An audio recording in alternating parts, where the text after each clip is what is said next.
Subject line. Think carefully about your wording. Always ask yourself, would I open that? Or better yet, who cares? Until the question no longer applies. Keep it short and punchy. Clarity is the aim here. In as few words as possible. Stop capitalizing everything. Why would you want to shout at your lovely customers?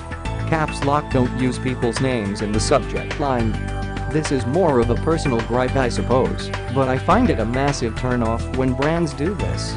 If you serve localized customers, personalize your subject line to the recipient's town or city. For companies like Groupon, for example, this works really well. Make each subject line unique. Even if you send the same newsletter template out every week, make sure the subject line applies to the content within that specific email. Offer people something. Hard selling may turn people off, but there's nothing wrong with the promise of a genuinely good deal. Test out a few different offers to see what works. There are certain words you should never use. 45 of them are listed here. Use urgency, limited stock or availability, or a today-only deal. Asking questions can be effective, but previous email subject line tests have produced mixed results for this approach. Do your own testing to see which questions work. Make sure your subject line is relevant to your content.